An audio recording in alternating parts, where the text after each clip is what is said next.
Hi. Hello. Good morning. Welcome to practice for December 8th. Let me get our candle lit here.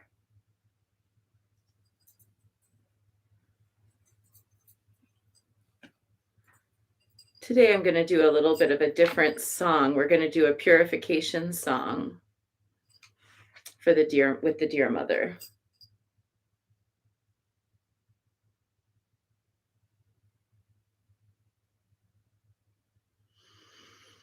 This is for all the many people still struggling with COVID,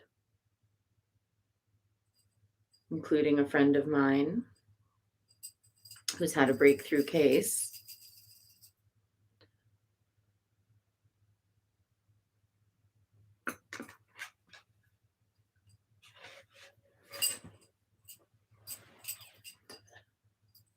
When the dear mother ascends the mountain, victorious in her splendor, she brings with her the elixir of the forest, with precious incense, fragrant and sweetly scented. The mountain is purified, the forest is purified, the waters are purified, the animals are purified, the deities are purified, the spirits are purified, our ancestors are purified, our families are purified, our homes are purified, our children are purified. My life force is purified. Your life force is purified. Obstacles removed, wounds are healed, good words are spoken. All around us is purified, is purified, is purified.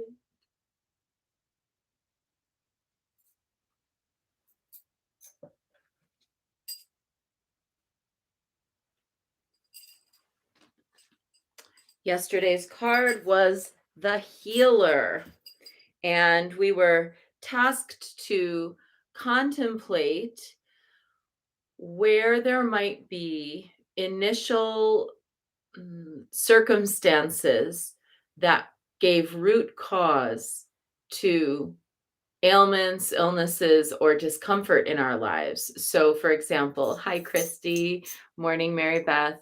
Um, for example, I mentioned like if you had hurt your knee as a child when you were having fun and playing, and now you've got arthritis in it, you might have held subconsciously resentment of the knee over the years. And the reason I bring that up is because I do have a trick knee that I hurt about 15 years ago.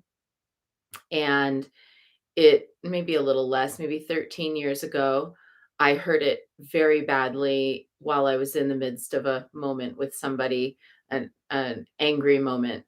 And ever since then, it's like all of the I've hurt my knee, that same knee, several times because it was weakened by the initial problem. And so every time it hurts, there's a part of my mind that goes back to that original event and is like resentful. So I worked on that yesterday. Maybe you have your own to work on. But let's see what we've got for today. I have a feeling that that healing is an ongoing work, but let's see what is the message for today.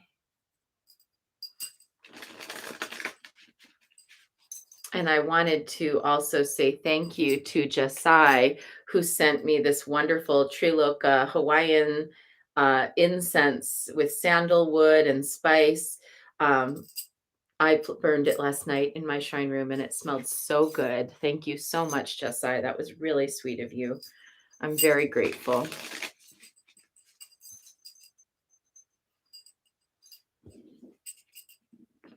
Today's card is the truth. Ooh, it depicts a Valkyrie.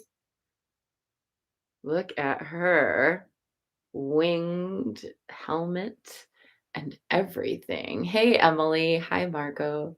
Nice to see you. I wonder who's over here on YouTube. Is that you, Kirsten?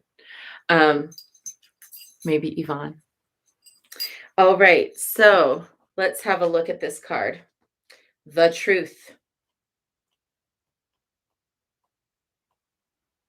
The message of the card is you cannot be truthful with another person unless you are first truthful and honest with yourself. The truth is not afraid of questions. The truth cannot be denied, contained, or hidden away. She has the power to push back the shadow of lies and ignorance, to show everything to us as it really is. The truth is not afraid of questions or of those who have opinions she knows are not truth. She lets them speak freely because she knows that one of the main reasons we are all alive on earth is to find the truth in our own way. The appearance of the truth in your reading is an indication that it is even more important than usual that you tell the truth and be willing to hear the truth too. You must emulate this brave warrioress demeanor and not shrink from others whose truth seems so different from yours, nor should you try to shut them out or stifle them in any way. It is true that the truth shall set you free.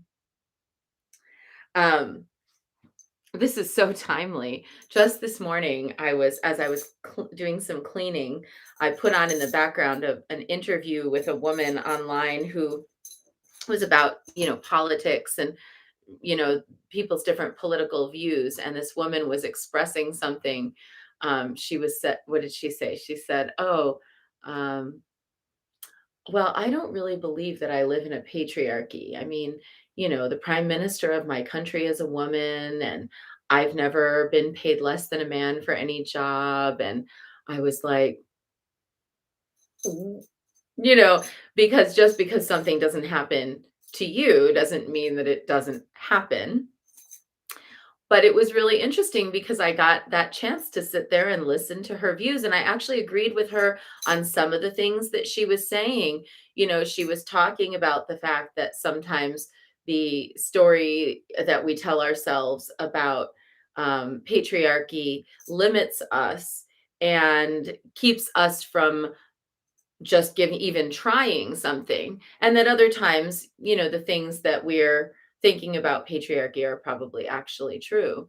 um such as one of the things she talked about was women's physical, treatment in sport, for example, like coaches and how they've taken advantage of young women and things like that. So it was just this fascinating interview I'm sharing because to be able to have the emotional and psychological wherewithal to sit with somebody and or listen to somebody with whom you fundamentally disagree about major things, and still to be able to find the places where you two might have some kind of a connection is actually a very Dharma activity.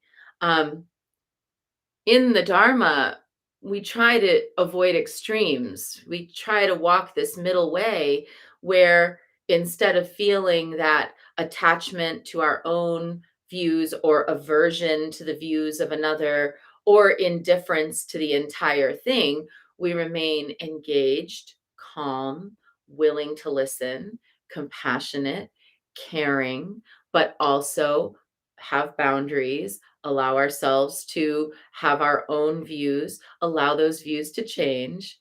So to be able to make it, I think, and this is probably a very timely card to come up as we're in holiday season. And I know there have been quite a few people who have reached out to me at this point and said, can you just please pray for me? I have to go have, holidays with my family, and they really don't share my political views, and it's very stressful for me. I think this is the antidote. Your own truth is the antidote to your feelings about others' sense of truth. The reality is, at this point in society, especially with the internet, anybody can look up anything online and find some article, book, or reference that will back up what they say, no matter how outrageous it sounds to someone else. Learning to accept that people are going to think and say what they're going to think and say is part of our path.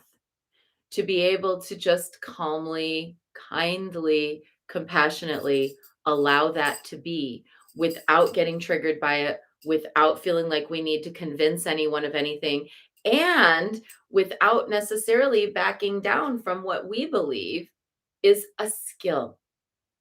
It's a soft skill, but it's an important skill. So today, let's all, oh, and there's one other thing I want to say about this card. The truth is not afraid of questions is such a powerful statement.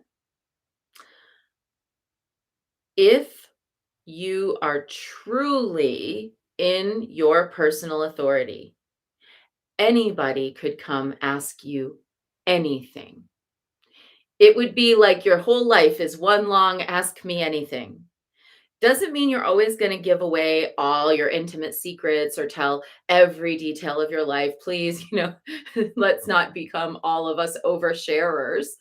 But let's learn that anybody could come ask us anything, and we would be able to answer truthfully. So if somebody came and said, "What are your views on this?" that you could say, "Well, this is where I stand." But that doesn't mean that you have to push those on anyone. So there's a receptivity to truth. Truth doesn't need to go barking around. It just exists, is present, is available, and is steadfast.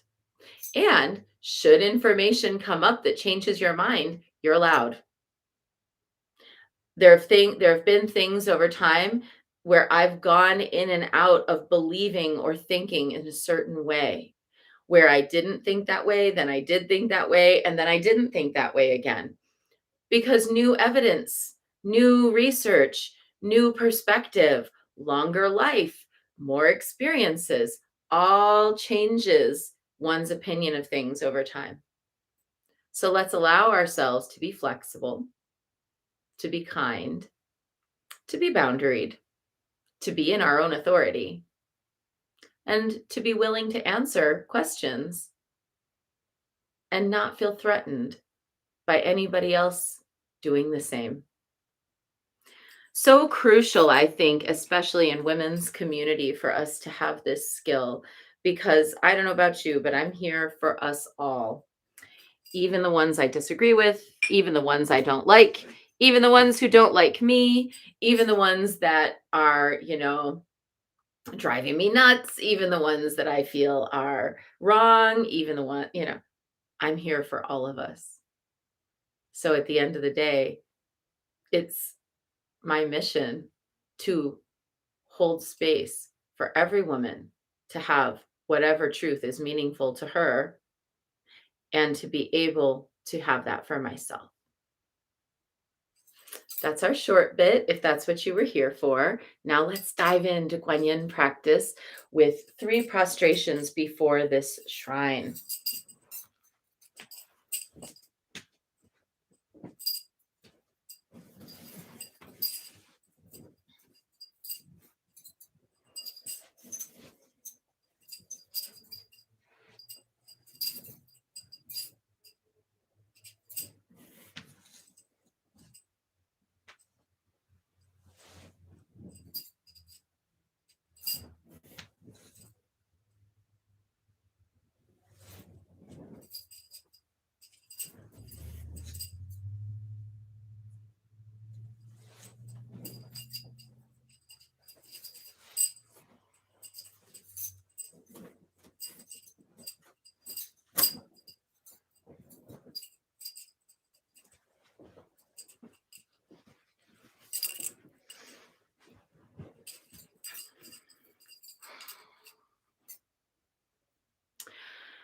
And when all of the voices all around get so loud, what can we do?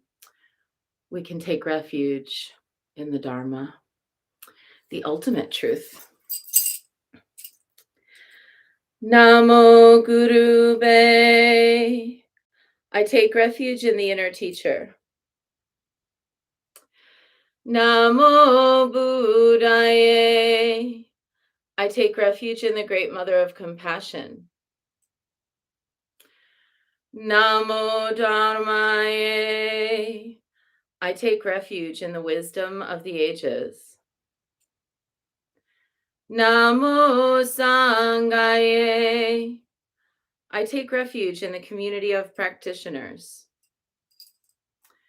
And let's set our intention, a person, place, situation, or circumstance that will benefit from today's practice. And today we're holding our sister who had her breakthrough COVID case, and we're also holding Molly, whose mother will be interred today. And there will be a memorial service this morning for Carol, Molly's mother. Some of you might remember Carol from some of our full and dark moon circles when she was alive. Molly was her caregiver, and she would occasionally come to the circles with Molly online. And she just had such a sweet presence, even as she was struggling with dementia and health problems. And we're going to miss Carol. And we're holding space for the fact that Carol is no longer in pain or suffering physically, that her spiritual clarity is now true. And we're holding space for Molly, her sister, her father, and all who are grieving Carol.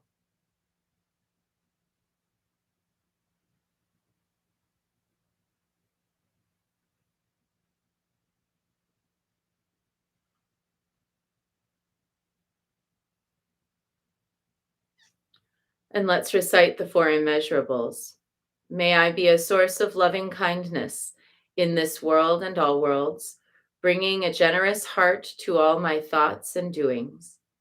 May I be a vehicle of compassion in this world and all worlds, ever mindful and aware of the tremendous suffering of others.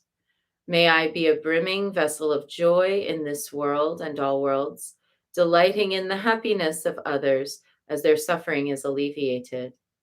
May I be a balance point of equanimity in this world and all worlds, seeing all as equals and all as deserving of goodness.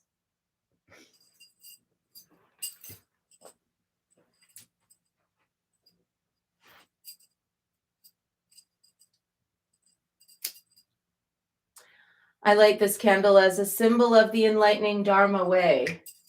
May it shine brightly for the benefit of all beings. Oh, that stick broke. I light this incense as an offering for Guanxi Yin, she who hears the cries of the world, mother of all.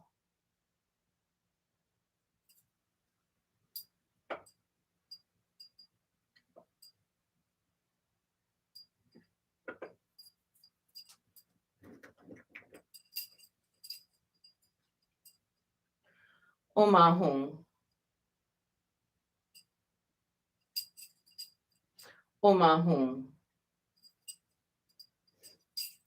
Om Ahum. Om Ahum. Om Ahum. Om Ahum. Om Ahum.